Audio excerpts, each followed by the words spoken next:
They said she'd never make the shot. From nearly 9 kilometers beyond maximum range, Lieutenant Tavanis watched the enemy convoy cross the valley bridge through her scope. Back at command, officers laughed when she requested permission to fire. Her position was symbolic, they thought, a way to keep the legendary general's daughter out of the way. But as her single shell arced through the sky, their laughter died. The bridge collapsed beneath the lead vehicles, sending them plummeting into the gorge below. Some things cannot be measured by conventional standards. Some talents cannot be dismissed. From which city in the world are you watching this video today? If this story of unrecognized brilliance resonated with you, consider subscribing for more tales of extraordinary moments that changed everything. The wind across the Karakoram Ridge bit through Lieutenant Sorrel Tavanis's jacket as she knelt beside her camouflaged M777 howitzer. Dawn painted the mountains in harsh oranges and deep shadows, revealing the vast emptiness surrounding her position. She was completely alone, exactly as command had intended. Through high-powered binoculars, Sorrel studied the valley bridge 5 miles below, making notations in a field journal filled with complex equations and wind pattern analyses. Her breath fogged in the cold morning air as she checked her weather meter for the 3rd time in 10 minutes. "Tavanis, status report," crackled her earpiece. "Observer position established, sir. Clear sightline to target zone. Current wind variables logged and compensated for," she responded, her voice professionally neutral despite the underlying tension. Colonel Bridger Harrow's voice carried thinly disguised impatience. "Remember your orders, Lieutenant. You are there to observe and report. Nothing more." "Understood, sir." What remained unspoken hung in the air between them. She had been deliberately positioned beyond effective firing range, a calculated insult disguised as a strategic placement, too far to make any difference, too far to interfere. As Sorrel calibrated her scope, memories surfaced unbidden. The artillery training grounds at Fort Sill, 20 recruits lined up at firing stations, and her consistently hitting targets others missed. The instructor's puzzled expressions, the whispers. Lucky shot. Fluke. Trying to live up to Daddy's name. Sorrel pushed the memories aside and focused on her equipment. The howitzer was an older model, lacking the digital targeting systems assigned to the primary teams. Another subtle message from command. Her radio crackled with operational chatter. Intelligence confirmed an enemy convoy carrying seized nuclear launch codes would cross the valley in approximately 6 hours. The primary strike team, the real team, as Major Kiernan had pointedly remarked during briefing, was being positioned at standard operational range. Sorrel opened her field journal to make new calculations, inadvertently revealing a photograph tucked between the pages, herself standing beside an older man in dress uniform with artillery insignia. General Malcolm Tavanis, her father, the legendary artilleryman who had rewritten targeting protocols for modern warfare, the man whose shadow she could never escape. She traced her finger briefly over his image before returning to work. The convoy would pass below her position in 6 hours, and despite her orders, despite her isolation, despite everything they believed about her limitations, Sorrel Tavanis would be ready. Because she had inherited more than just her father's name. She had inherited his gift. Sorrel spent the next hour meticulously recording atmospheric data. The valley's unique topography created wind patterns that standard targeting computers struggled to account for. But her father had taught her to read the land like a living entity, to feel how air currents moved through mountain passes and twisted around cliff faces. "Artillery is poetry, not machinery," he had told her once, while teaching her to calculate trajectories that defied conventional ballistics. "Anyone can fire a shell, few can make it sing." She adjusted her weather meter and frowned at the reading. A low-pressure system was moving in faster than predicted, which would affect long-range targeting significantly. She made a notation in her journal, then reached for her radio. "Command, Observer Tavanis reporting, weather shifting in target zone, barometric pressure dropping, wind patterns altered." After a moment, Colonel Harrow responded with barely concealed condescension. "Noted, Lieutenant. The primary team has state-of-the-art atmospheric sensors. They'll adjust accordingly." Sorrel bit back her response. The primary team was positioned on the opposite ridge where the air currents behaved completely differently. Their readings would be useless for accurate targeting of the bridge. but arguing would only reinforce their opinion of her as difficult and overly confident. Instead, she continued her calculations, developing multiple targeting solutions based on various possible scenarios. If the convoy arrived earlier than expected, if the weather changed more dramatically, if the bridge needed to be taken out rather than just the vehicles. Each possibility required different equations, different adjustments. The sun climbed higher, burning away the morning mist and revealing the full majesty of the Karakoram range stretching in every direction. From her isolated position, Sorrel could see for miles, the kind of visibility artillery officers dreamed of. The irony wasn't lost on her that she had been given the perfect vantage point precisely because no one believed she could use it effectively. Her thoughts were interrupted by the chirp of her satellite phone, a secure direct line separate from the tactical radio network. Very few people had this number. She answered warily. "Tavanis. You've been exiled again, I see." The voice was female, amused, familiar. Captain Alara Drost, one of the few officers who had ever treated Sorrel as a colleague rather than a curiosity. "Just doing my duty, Captain," Sorrel replied carefully, aware that even secure lines could sometimes be monitored. "Of course," Alara said, understanding immediately. "I just wanted to let you know that our friends in intelligence believe the convoy might be ahead of schedule. Official channels are still saying 6 hours, but my sources suggest it could be half that." Sorrel frowned. "That's quite a discrepancy. Weather's scrambling their surveillance, but I thought you should know since you're the one with eyes on target." "Appreciated." "And Sorrel," Alara added, her tone softening, "your father would be proud, no matter what happens today." The line went dead before Sorrel could respond. She tucked the phone away and returned to her calculations with renewed urgency. If Alara's information was correct, the time window was much narrower than Command believed. She adjusted her scope again, scanning the eastern approach to the valley. Nothing yet, but the road wound through mountains for miles before becoming visible from her position. The convoy could be much closer than anyone realized. Sorrel checked her ammunition. Standard procedure for an observation post allocated just 2 shells, enough for emergency signaling but not for actual engagement. Another reminder of how little faith Command had in her abilities. 2 shells, one to adjust for real-world conditions, one to hit the target. It would be enough. It had to be. She returned to her field journal, flipping past her father's photograph to the pages containing his handwritten notes on extended-range firing. Conventional artillery doctrine held that the M777 howitzer had a maximum effective range of approximately 30 kilometers. Her father had consistently achieved 35 kilometers during field tests before his theories were dismissed as statistical anomalies by the artillery establishment. The bridge below was at 38.7 kilometers from her position. Sorrel studied her father's equations, noting where he had deviated from standard ballistic calculations. The military's targeting computers used simplified models that worked well within established parameters but broke down at extreme ranges.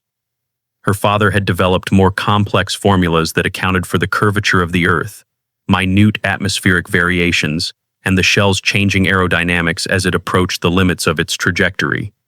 She began adapting his equations to the current conditions, running the calculations twice to confirm her results. According to her math, hitting the bridge was possible, but would require precision that left no room for error. A sudden gust of wind rocked her position, sending loose equipment rattling. Sorrel glanced at her weather meter and saw the barometric pressure dropping even faster than predicted.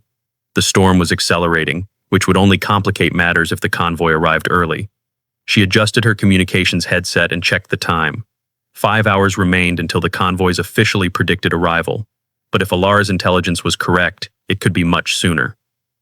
Sorrel turned her attention back to the valley below, settling in for the wait, her mind calculating and recalculating trajectories as the atmospheric conditions continued to shift.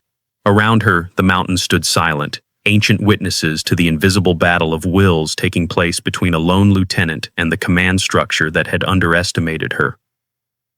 In the distance, storm clouds gathered, dark and heavy with promise. By midday, the sun glared harshly against the mountains, creating heat distortions that would challenge even the most sophisticated targeting systems. Sorrel wiped sweat from her brow as she made adjustments to her calculations, accounting for the changing atmospheric conditions. Her radio suddenly erupted with urgent chatter. All units be advised. Target convoy spotted approaching Eastern Valley entrance. ETA to bridge crossing approximately 15 minutes. Primary strike team, confirm readiness. Sorrel's heart pounded as she quickly adjusted her scope. Through the magnified view, she confirmed. A line of armored vehicles approaching the valley, moving significantly faster than intelligence had predicted. The convoy would cross the bridge in minutes, not hours. In the command center, Colonel Harrow slammed his fist against the tactical display. "Where the hell is our strike team?" "Still en route, sir," a communications officer replied. "Unexpected terrain difficulties. ETA 28 minutes. "The convoy will be long gone by then," Major Laszlo Kiernan growled, leaning over the display. "What about our other assets?" Harrow's gaze flicked to the blinking indicator showing Sorrel's position. "Tavanis is the only one with eyes on target." "Can't she take the shot?" Kiernan asked. Colonel Harrow gave a dismissive laugh. "From that distance? Impossible. That's why we put her there, to keep her out of the way after that stunt in Kandahar." Another officer glanced up from his station. "Let's be honest. Artillery physics doesn't change because you're the daughter of a legend." On her ridge, unaware of the full conversation but hearing enough, Sorrel calculated the distance to the bridge. 38.7 kilometers, well beyond the 30-kilometer maximum effective range of her howitzer, according to military specifications.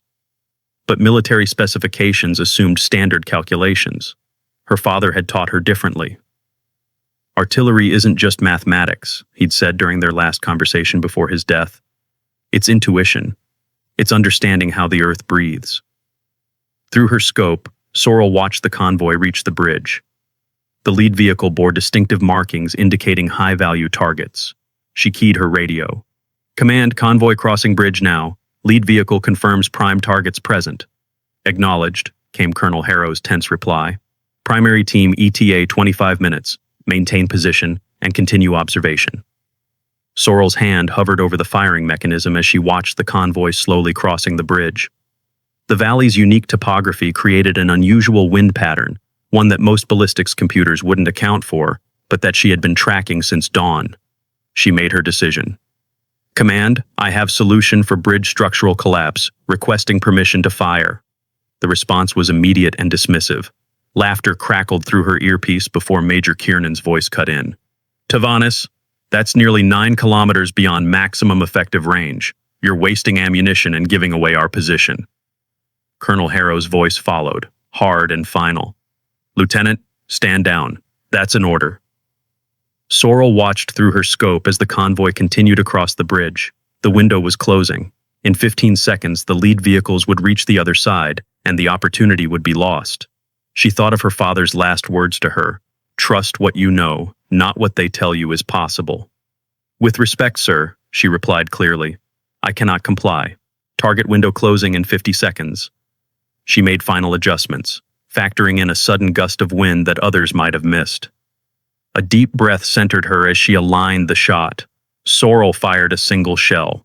The recoil rocked through her body as the howitzer belched fire and smoke. The shell screamed into the sky, tracing an arc that conventional ballistics said was impossible.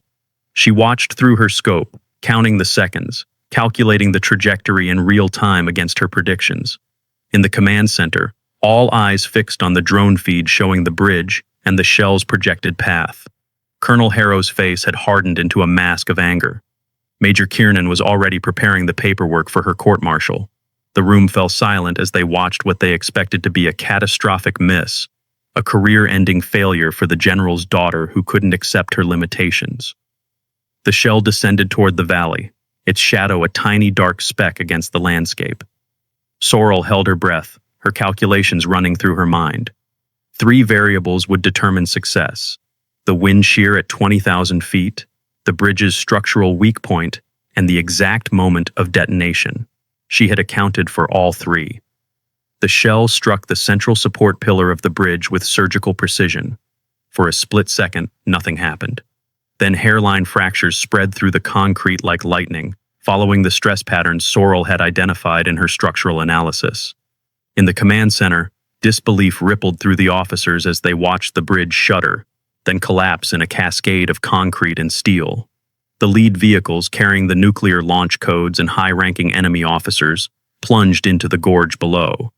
The remaining convoy screeched to a halt at the edge of the destroyed span, effectively trapped on the wrong side of the valley. "Impossible," someone whispered. Colonel Harrow stared at the screen, his face ashen. "Get me a confirmation on those vehicles." A targeting analyst worked quickly at his station. "Confirmed, sir. Lead vehicles destroyed. High-value targets neutralized." Major Kiernan leaned heavily against the tactical display. She actually made the shot. On her ridge, Sorrel allowed herself a moment of vindication before returning to professional composure. She keyed her radio. "Target neutralized. Bridge destroyed. Lead vehicles containing high-value targets eliminated. Remaining convoy disabled on far side of valley." Silence met her report. Then Colonel Harrow's voice, strained and formal. "Confirmed, Lieutenant. Stand by for further orders." Sorrel began methodically documenting the shot parameters in her field journal, recording the exact conditions that had made the impossible possible. This data would validate her father's theories and potentially transform artillery doctrine moving forward, if anyone bothered to study it. The command center door slammed open as General Orlan Vantis strode in, his weathered face set in hard lines. He had been monitoring the operation from the strategic command room and had witnessed everything. "Who took that shot?" he demanded, his voice cutting through the stunned silence. Colonel Harrow straightened. "Lieutenant Tavanis, sir. She disobeyed a direct order to stand down." "Did she now?" The general studied the tactical display showing the destroyed bridge and neutralized targets. "And the result?" "The mission is a success, sir," Major Kiernan admitted reluctantly. "All primary objectives achieved." General Vantis nodded slowly, then reached for the communications terminal. "Lieutenant Tavanis, this is General Vantis." Sorrel stiffened. "Yes, General." "That shot was," he paused, choosing his words carefully, "beyond what I believed possible." "Thank you, sir," she replied, maintaining her professional demeanor despite the emotions threatening to overwhelm her. "Report to my office immediately upon your return to base," the general continued. "I want a full breakdown of your calculations and methodology." "Understood, sir. Request permission to return to base." "Granted." As she signed off, Sorrel began efficiently packing her equipment. She had just violated a direct order, challenged established artillery doctrine, and succeeded where everyone expected her to fail. The consequences remained to be seen, but at minimum, her father's theories had been validated in the most dramatic way possible. She glanced at her field journal, at the photograph of her father that had accompanied her to this desolate ridge. "You were right," she whispered to his image. "About everything." The storm clouds that had been gathering all morning finally broke, sending sheets of rain cascading across the mountains. Sorrel secured her equipment against the weather and began the long trek back to base, her mind already preparing for the debriefing to come. In the command center, Colonel Harrow watched the blinking indicator that represented Lieutenant Tavanis moving away from her position. "She cannot possibly have calculated that shot correctly," he insisted to no one in particular. "It had to be luck." General Vantis, who had known Malcolm Tavanis for decades before his death, merely shook his head. "Her father once told me that we limit ourselves by what we believe possible. Today, Lieutenant Tavanis just expanded those limits." He fixed Harrow with a hard stare. "And you put her on that ridge because you thought she couldn't make a difference. I'll be reviewing your command decisions as well, Colonel." As the general left the room, silence fell once more. On the tactical display, the remains of the bridge smoldered in the rain, a testament to what happened when someone refused to accept the limitations others placed upon them. Major Kiernan studied the trajectory data with growing amazement. The calculations required to make this shot, with that equipment, at that range, they're beyond anything in the field manual. "Then perhaps," Colonel Harrow said quietly, "the field manual needs to be rewritten." In the command center, officers watched the drone footage in tense silence as Sorrel's shell traced an impossibly perfect arc through the sky. Colonel Harrow was already drafting disciplinary charges in his mind, calculating how to minimize the damage of her insubordination. The shell struck the exact center support of the bridge with devastating precision. For a heartbeat, nothing happened. Then the structure shuddered, concrete cracking along stress lines that only Sorrel had factored into her calculations. The bridge collapsed catastrophically, sending the lead vehicles plummeting into the gorge below. The remaining convoy screeched to a halt on the far side, effectively cut off from their destination. Complete silence filled the command center, then eruption of shocked voices. How the hell? That's not possible. The distance alone, on her ridge, Sorrel calmly began packing her equipment, radioing with the same professional tone she'd maintained throughout. Target neutralized, bridge destroyed, lead vehicles containing high-value targets eliminated, remaining convoy disabled on far side of valley. The command center door slammed open as General Orlan Vantis entered, his weathered face impossible to read. He had witnessed everything from the adjacent strategic operations room. "Who took that shot?" he demanded.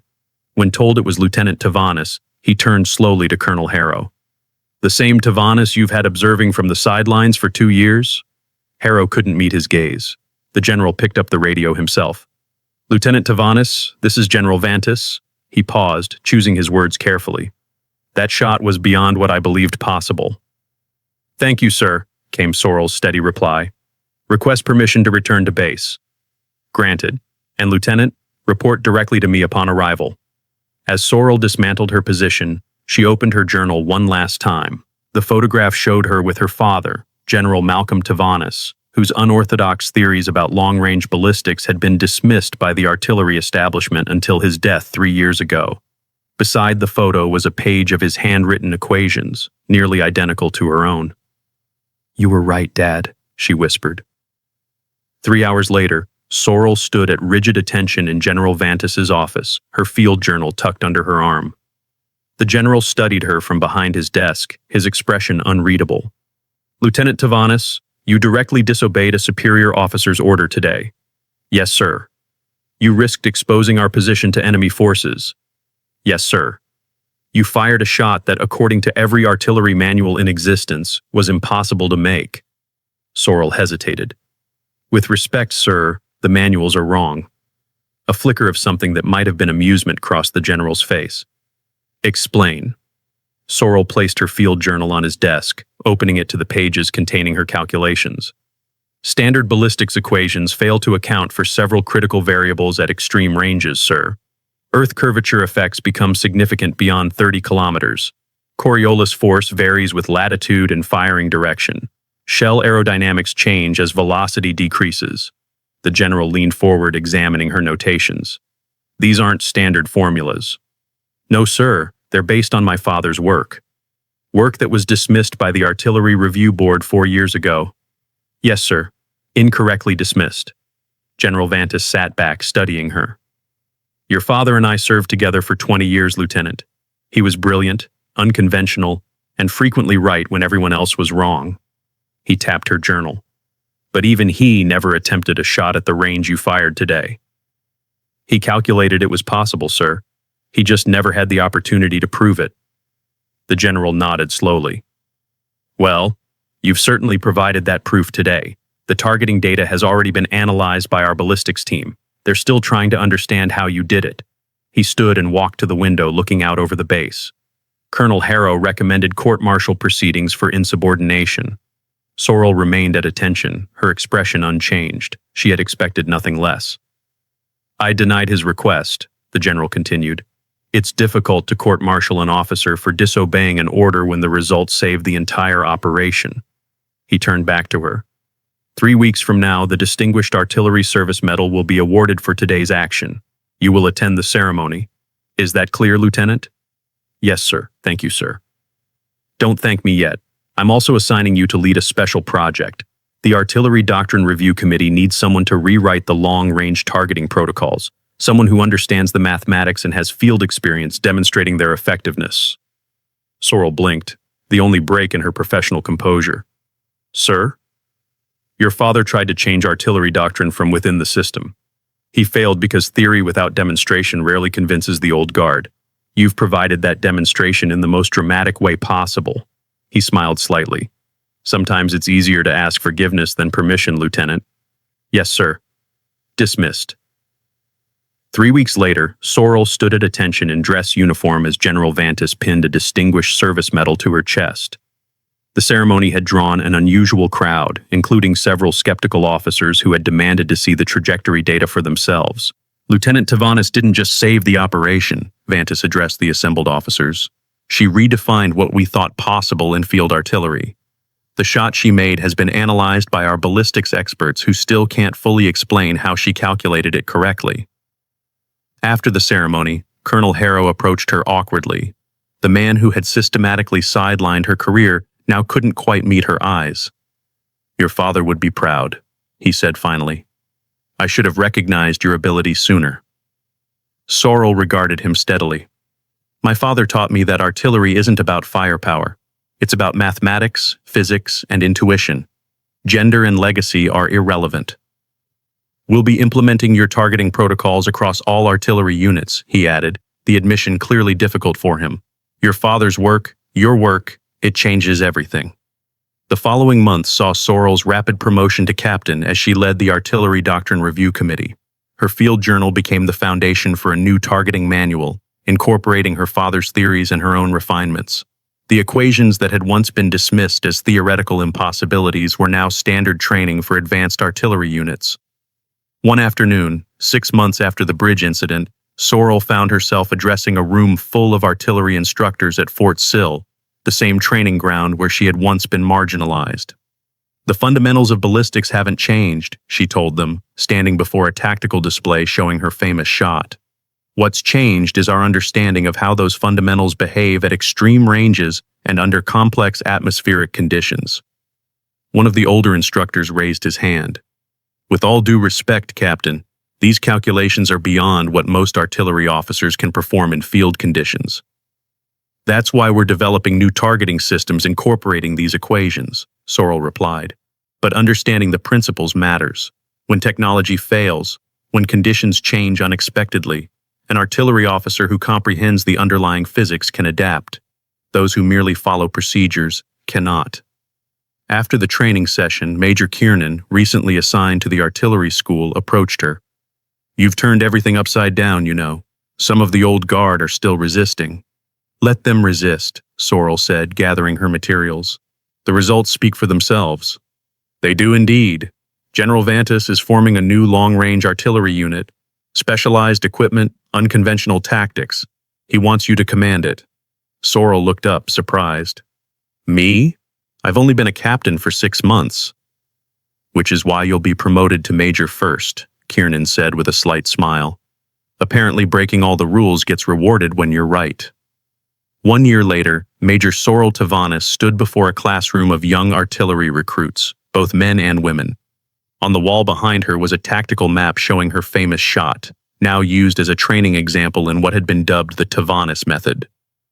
"Conventional wisdom said that shot was impossible," she told them. "But conventional wisdom is often just conventional limitation. What matters isn't the equipment you're given or the position you're assigned. What matters is understanding the unseen factors that others dismiss." Through the window, she could see her elite artillery unit demonstrating targeting techniques for visiting officers, rewriting the field manual on long-range deployment. Each member had been selected for unique abilities rather than traditional qualifications, the overlooked, the underestimated, the unconventional thinkers. As class ended, a young female recruit approached her hesitantly. "Major, they say you made that shot to prove something. Is that true?" Sorrel considered the question. "I made that shot because it needed to be made. Recognition was never the point." She watched the recruit successfully calculate a complex trajectory in the afternoon training exercise. Instead of verbal praise, Sorrel simply nodded with respect, exactly what she had always wanted herself. That evening, Sorrel stood on a ridge overlooking the training grounds, her team arrayed around her preparing for a night exercise. Her father's photograph remained in her journal, but now accompanied by her own accomplishments: the medal citation, news clippings about the impossible shot, and most importantly, the official adoption of her targeting protocols. She hadn't fired that shot for recognition. She'd fired it because she knew she could make it when no one else could. Sometimes that's all the validation anyone needs, the quiet certainty of your own capability when others can only see limitations. In the distance, artillery fire echoed across the training range, each shell following trajectories that would have been deemed impossible just a year ago. Each one a testament to what happens when someone refuses to accept the boundaries others place upon them. A junior officer approached, offering a weather report for the upcoming exercise. Sorrel acknowledged it with a nod, then turned her attention back to the horizon where her team's artillery pieces stood ready. "Major?" the officer asked hesitantly. That shot you made, the impossible one that changed everything. How did it feel? Sorrel smiled slightly. It felt like truth, like proving that reality doesn't conform to our limitations, but to natural laws that we can understand if we're willing to look beyond convention. She pointed to the artillery pieces arrayed below them. Now we all get to push those boundaries together. As night fell, Sorrel gave the order to commence the exercise. The dark sky illuminated with the flash of artillery fire, shells arcing into the distance on trajectories that defied old doctrines but perfectly matched her equations. Each shot a reminder that what seems impossible is often simply waiting for someone with the courage to try.